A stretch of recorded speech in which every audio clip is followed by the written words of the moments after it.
Welcome to Beyond Great Sex, the podcast that will revolutionize your sex life. I'm Morgan Horn. I'm a sex and intimacy coach, and I am going to give you the tools to create the mind-blowing sex life that you've been craving.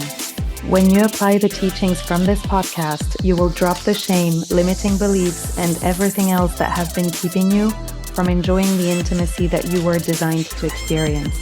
Instead, you will unleash your unlimited potential, sexual and beyond. When you work with me, great sex is only the beginning. We're going beyond.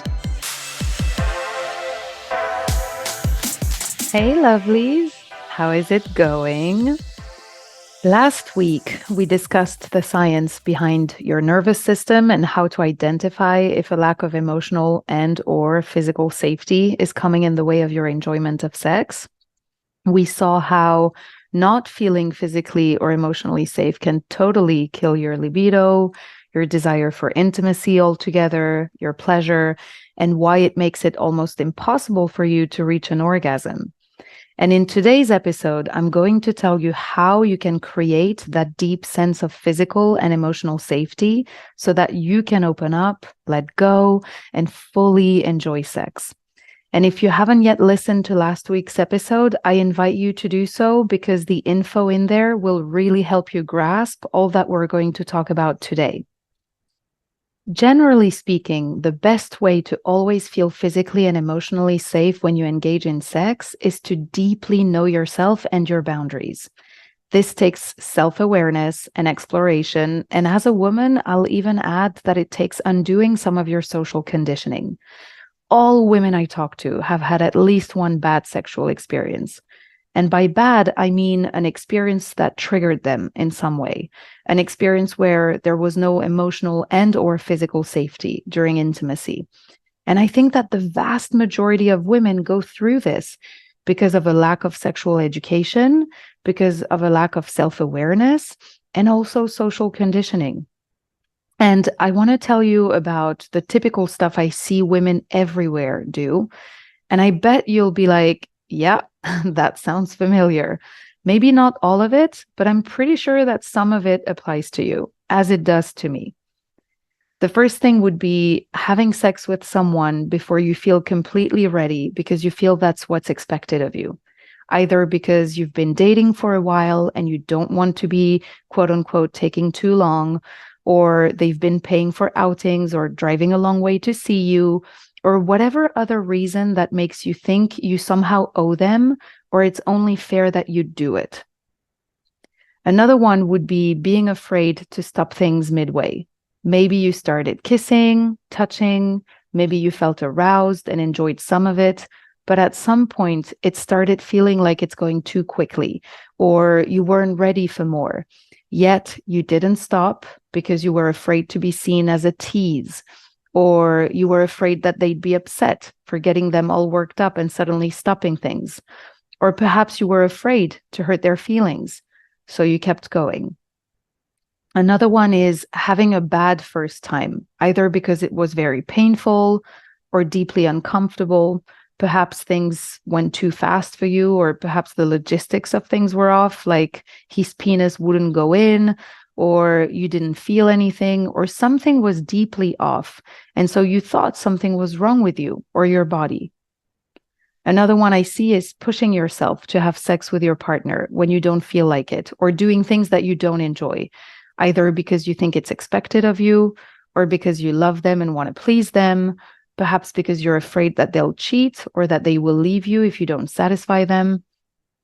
Another thing I see is changing yourself for your partner, whether that's starving yourself and overworking at the gym to make sure that you stay thin and sexy for them, or wearing clothes that don't really feel like you because you know that's the kind of woman they want, or just generally feeling like you can't truly be yourself around them, that you need to look or talk or behave in a certain way to be loved and accepted by them, feeling like you're never really enough just as you are. And the last thing I would say that I see very often is agreeing to do things that you don't want to do generally, like meeting a date for the first time at their place, or agreeing to ride with someone when you'd rather take a cab, or any other thing that didn't feel right, but you went for it, either because they were insistent Or again, you just didn't want to come across as ungrateful, unpolite, or you just wanted to be accommodating.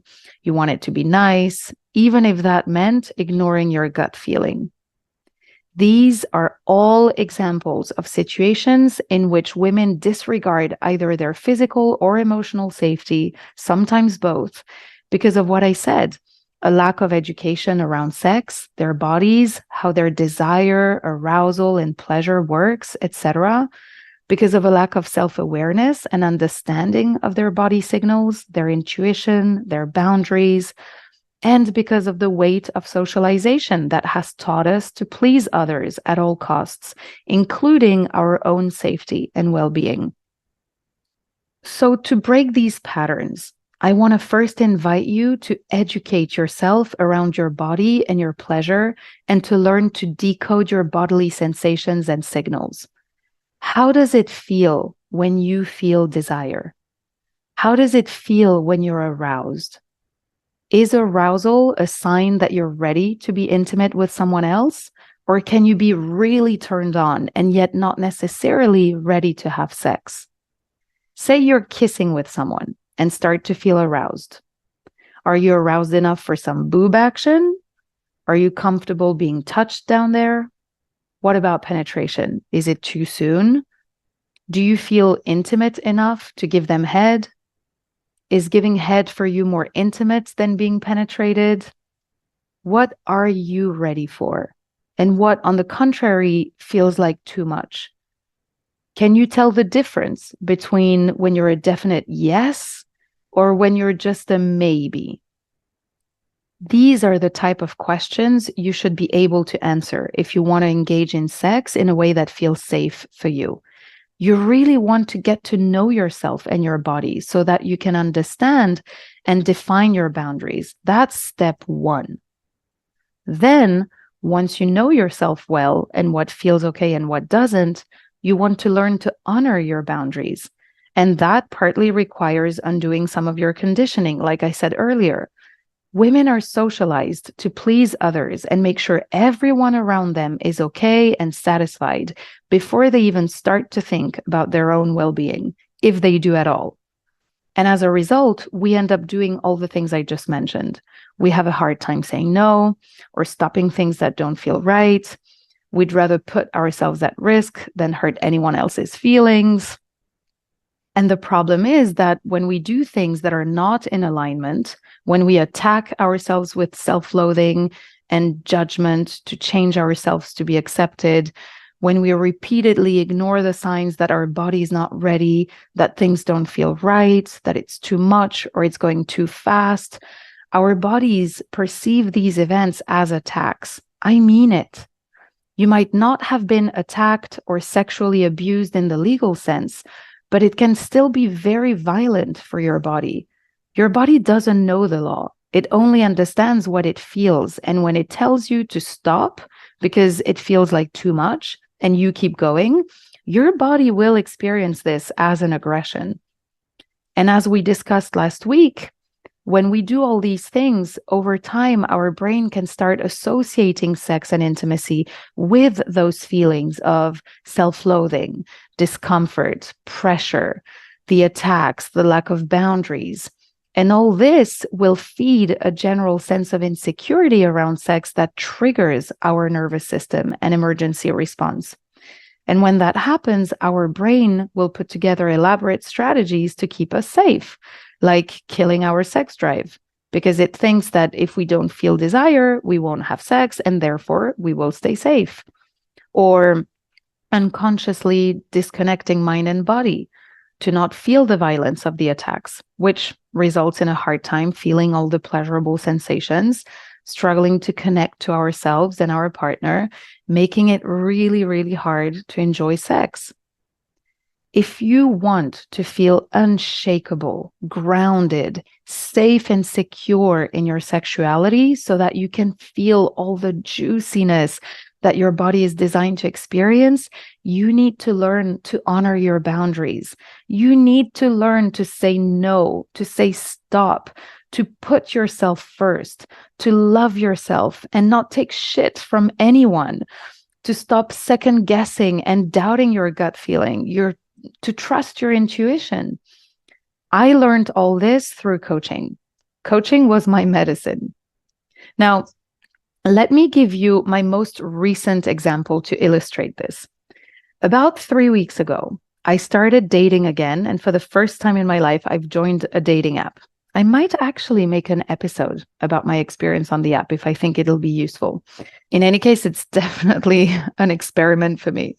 Anyway, I started talking with a guy who seemed interesting and who happens to live close by, so he offered to meet in person, which I do prefer, so that's cool. But he invited me to have drinks by his pool, which I didn't feel, was a yes for me. So I told him I'd rather meet someplace neutral for a first meetup, but he kept insisting and not offering any other alternative. I explained to him that I wasn't comfortable going to his place for a first date. We had only been messaging for an evening or so. We knew nothing of each other, but all he wanted was for me to go to his place. And he explained that he's only here on weekends, that he travels for work all week, and so he's tired and just wants to chill by the pool. Anyway, long story short, I told him no, and I ended things there. The old me, pre-coaching and inner work me, would have wondered if I wasn't being too rigid. Poor guy has been traveling all week, right? Maybe I'm the one who's being inflexible. Should I have made more of an effort? And what if he was a great guy and I missed out on an opportunity to meet him? At worst, if I wasn't feeling it once there, I could have just left. What's the big deal? And by the way, all these thoughts did come up. That's the social conditioning I was talking about. I can tell you that the guy in question is not sitting around at home, second guessing himself and wondering if he should have been more accommodating and if he missed out on something great and should have made more of an effort. He's likely browsing the app right now for the next girl who's game for a dip in his pool, because that's what he wants, right? But the important thing here is that I was quickly able to think, fuck this nonsense. I'm not comfortable meeting a guy who I know nothing about at his place. As a woman who has found herself in situations that felt unsafe before, I just don't want to do this. I deserve to honor my boundaries, and I shouldn't even have to explain myself. My gut feeling tells me it's a no, and if something were to happen, I know I would regret not having listened to myself. I know better than this. And if he really was interested, he would have offered to do something else, period. I mean, what would our relationship even look like if stepping out of the house to grab a drink is too much of an effort for the guy? Also, if planning a first date already feels like a struggle, it probably isn't a good sign. Now, I'm the one who's not interested. So, no regrets. He wasn't someone I would want to date. But all of this is to say that I didn't go against my gut instinct and meet him at his place, be disappointed, and potentially put myself in an awkward or even worse, unsafe situation, which I might have done in the past. But instead, this time I respected and honored my boundaries. But for that, I first needed to know what my boundaries were, and also to undo enough of my socialization, my conditioning, to not second guess myself, or at least not second guess myself enough to do something I didn't want to do. Now, this little story might not sound so significant, but trust me when I tell you that it is.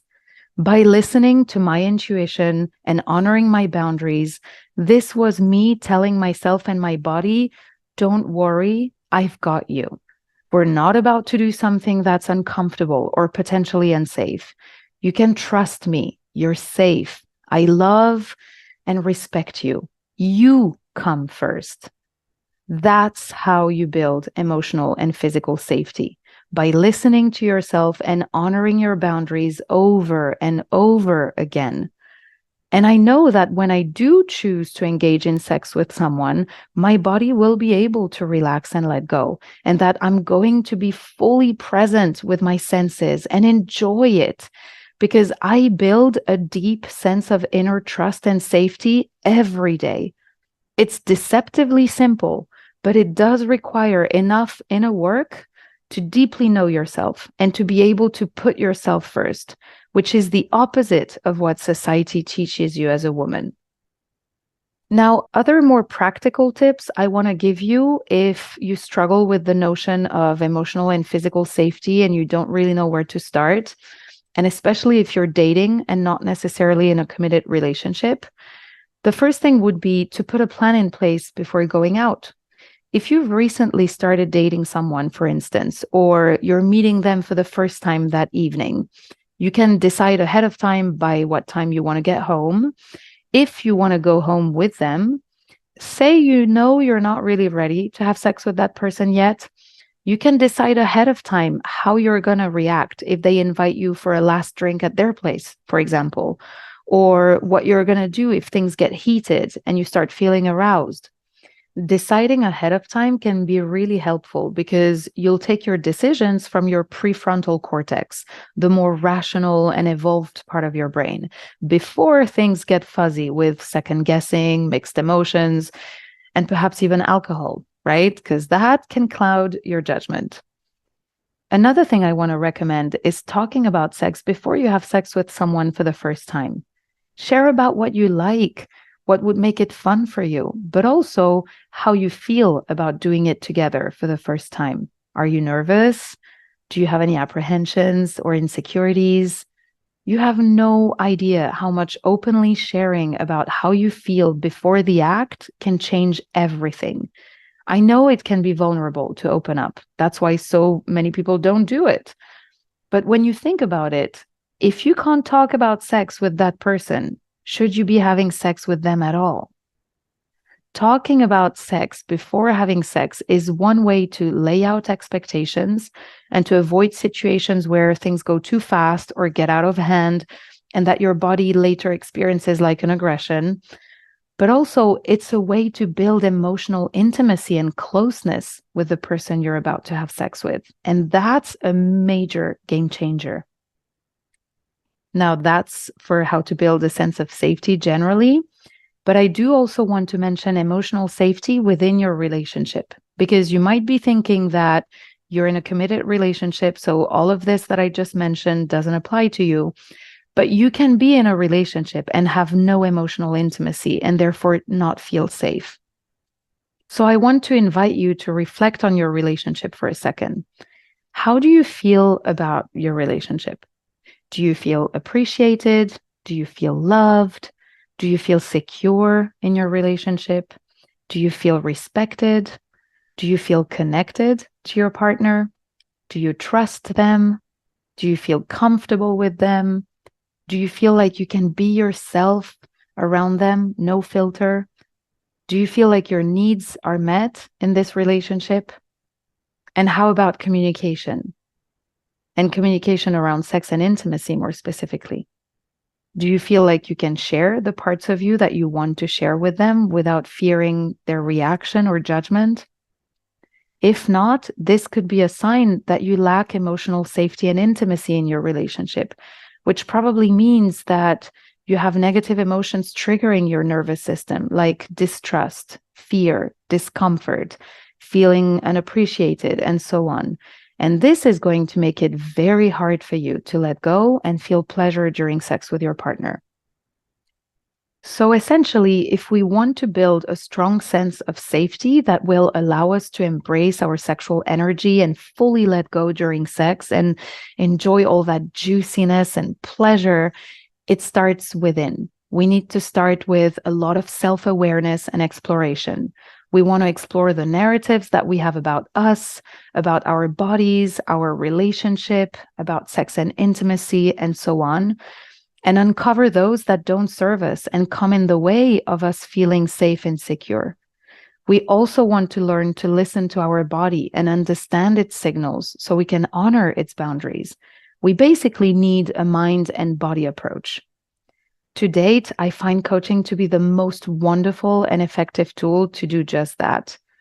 It has been a game changer in how I approach everything, really, but specifically in how I navigate relationships and boundaries.